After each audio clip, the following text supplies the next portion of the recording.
So, hello, welcome to this is my studio. These sessions are to support you. It's about you finding your creativity, having time to be creative and to think and to come together and support each other in a peer-to-peer way. And although this is called Cultural Prescriptions, it's anything but prescriptive. And this is intended as a kind of 6-month conversation between us all, in which we will co-develop ideas and things.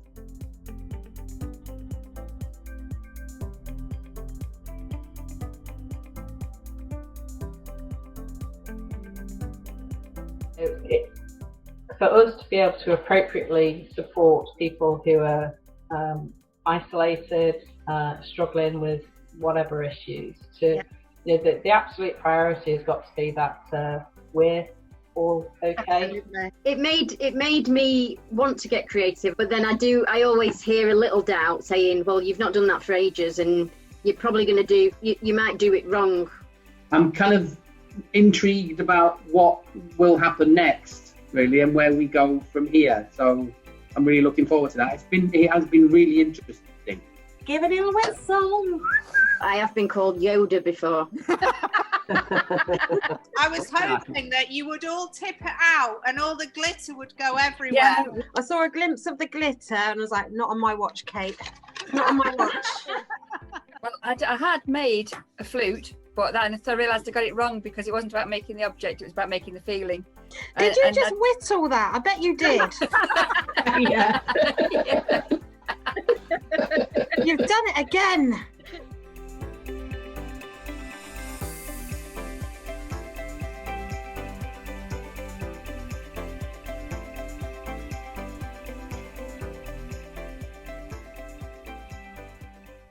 Because still life talks ultimately about the fragility and the transientness of life. It talks about how things are just in the moment of collapse, or things that are really, really precious, like a glass or a lemon.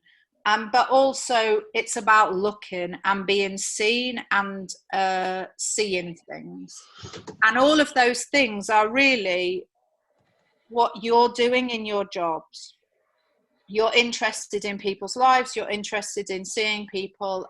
Also with still lives, what I like about them is that often the objects stand for something else, they're metaphors.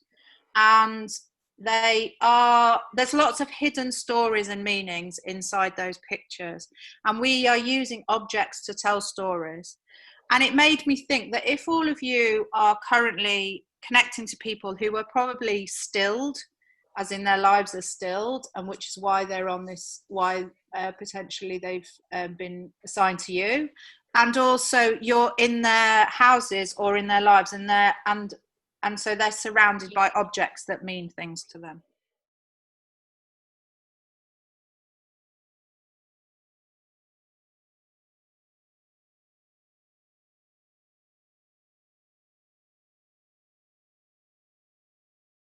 What I'd like you to do is just to lay out your postcards.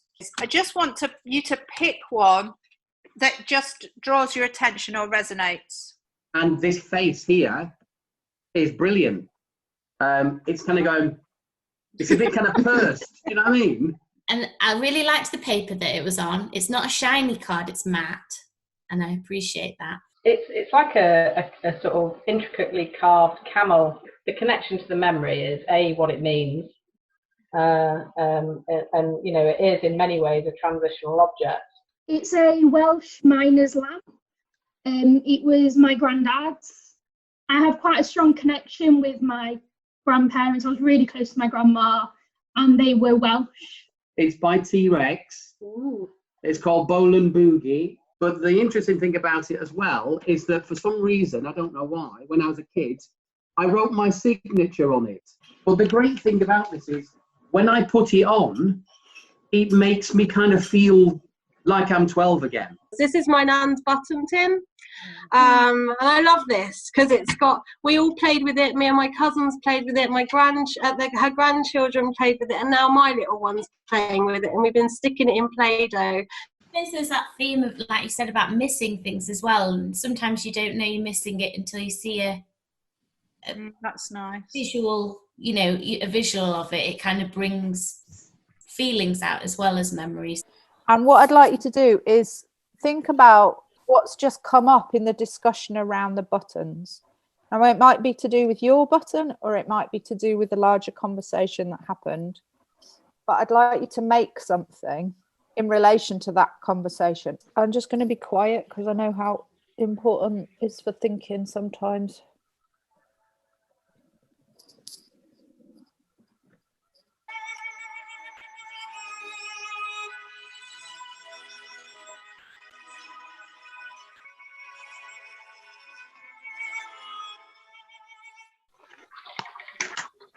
Wowzers.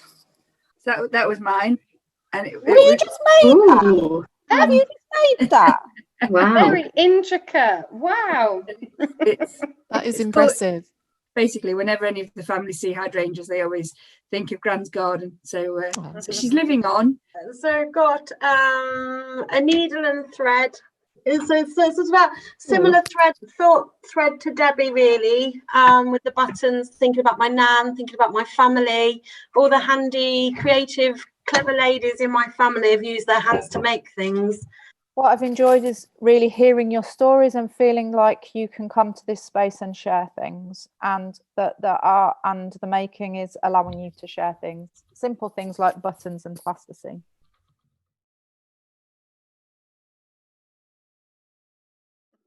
If you'd got one biscuit left and you were asked to give your biscuit away, would you?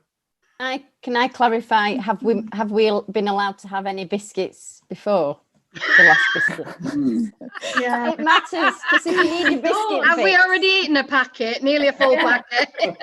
I was just thinking the whole time when people were talking about eating biscuits socially, I tend to eat biscuits secretively, like sort of half in the cupboard so no one can see I'm doing it. So probably not. I'm also really weirdly thinking, what's the most extravagant biscuit I could make? Oh, look. Oh, wow. It's beautiful. Wow. Fabulous. Is that plasticine? Yeah. That's extraordinary. So I made my Jaffa cake, and in the spirit of sharing, along with Tracy, and you know, thinking about sharing my time, keeping up the metaphor and everything, I've had half of it, and if anybody would like the Very good. But I've definitely been guilty of giving too much of my biscuit away in my job. It's a balance in that sort of, you can't pour from an empty cup type thing, isn't it? I suppose the biscuit metaphors actually took my mind down a little bit of a different tact, and it's around the idea of self-worth and whether we're worthy of the biscuit.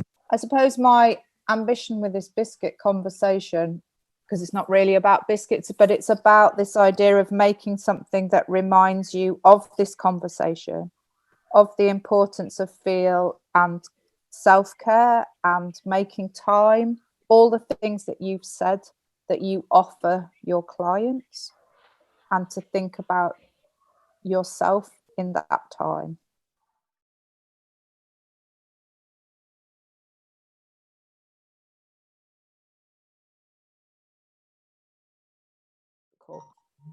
Like, would it be possible to send a client a box of fir cones? It's that whole thing of professional boundaries, and you know, there's lots of kind of policy and procedure around gifts and gifting. She sent me a photograph of a cardigan that she's knitted, but it needs buttons, and it made me think of the button thing that we talked about a couple of weeks ago.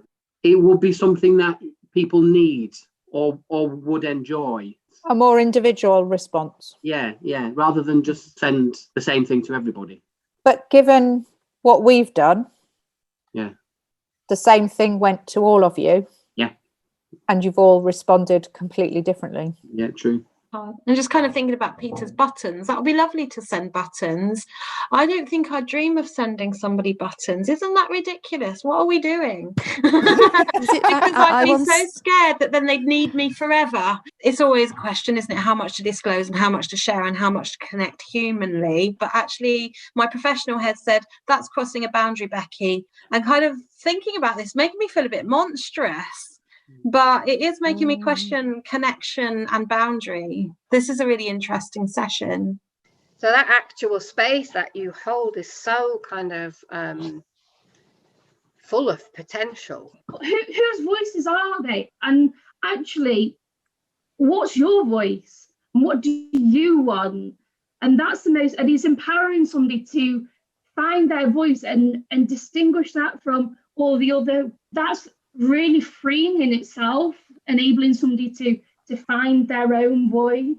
There's something about the flexibility of your thinking, isn't there, that comes with creativity, and that malleability to mold around someone else's shape rather than trying to take your own to it.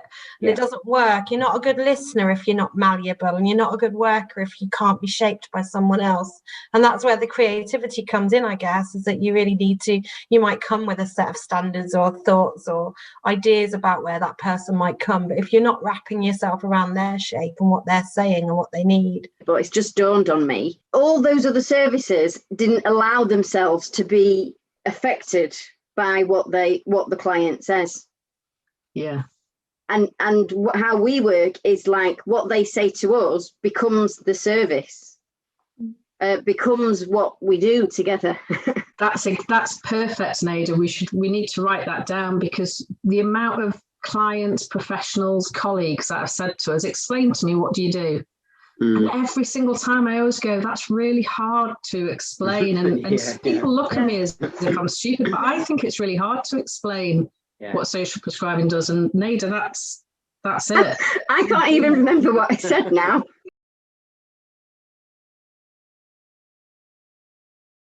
What I don't think I realised is before these sessions, I knew that what I was doing in my role was on the go all the time, helping people, talking to them, giving them the space to kind of talk and think through their things.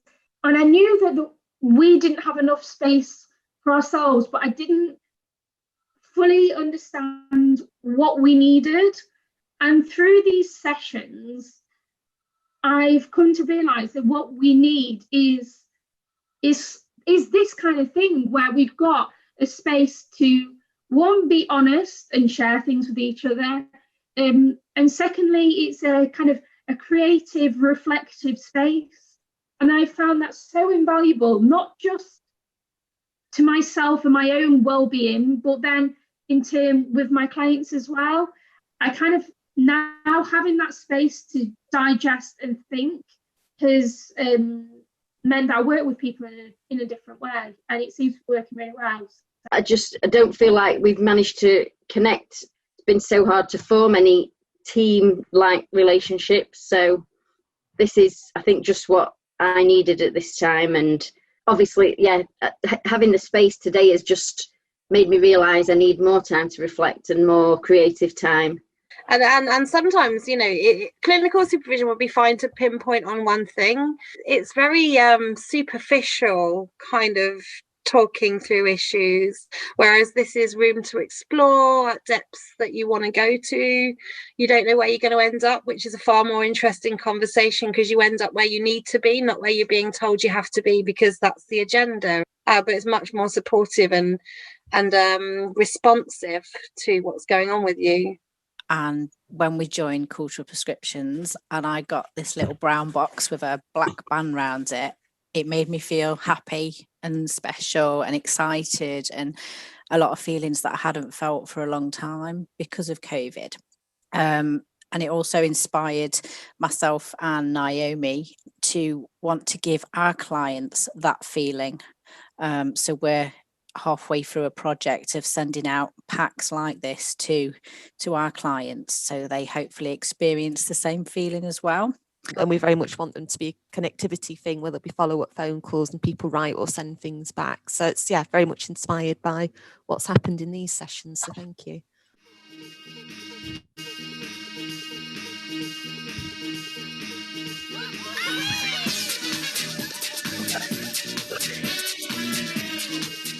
So lots of thought-provoking, evocative stuff, really.